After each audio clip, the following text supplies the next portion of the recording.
Өте күнінен күнді оғылар. Бүгін биһиги буллағына Джанни Родари ден итальянскай хурячыныкытта бисеқпет онын билихиннерем. Ол инне кратык кини биографиятын кепсиягым.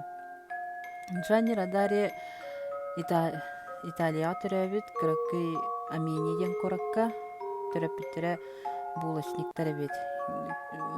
Джанни Родари буллағына бу эһиги курдук маннык осколага беремметах кини буллағына духовный семинария ден хэп. Оны буллағына биликка маттар, качылара соқ, оғлары үйретелдер эбит. Оны кинлерге оларын үйренелдерегер кинлери бусқа ахаталлар, оны тағанларалар үйрен. Кырахыджан Радаре урухуйдурун хөблүр эбит. Онна художник болар мечтайдыр эбит. Онна музыкальный инструмент ойнор эбит. Онда музыкальный инструмент скрипка. Былыркы скрипкалага бит. Вот оны кырахыджан кине тухтарынан тугун хаһаблүр эбит. Ойнюрдары олен ойнюр оңрачы болон эме багара эбит мечтайдыр багахан алаха битсе. Олен бейте арахыныйдан арас ойнюрдарын оңрогы үйрене хатабыттагынан тота маны сеп бол халыр эбит. Онтон кенниките улатын испейт. Ол кенниттен журналист болбут. Онна бейтер ахны кепсәннери, хохоннуру, оғларган Аллах сказкалары хурьер болбут. Джанни Родари кинигелere онтан тахса тоха тылларга переводтамыттар. Онна дойдунан бартынан керик бит. Онна итин биллибит. Андойдуга бартыгар биллибит. Тыгынча 907 онлаққа почетная международная премия в области детской литературы ден металлинен наградыламыт Ханс Кристиан Андерсен генинен.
Джанни Родари был добрым сказочником, который не только любил детей, но и хорошо знал потребности и особенности детей.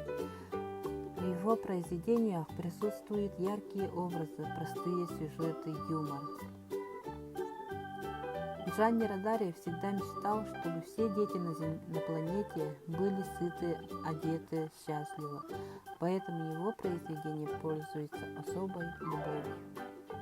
Родари түрәбіті сүйсағығаран Аллах конкурсугар кыттаргытыгар ыңыра быт. Әйттен арас оңхуктары күтебет.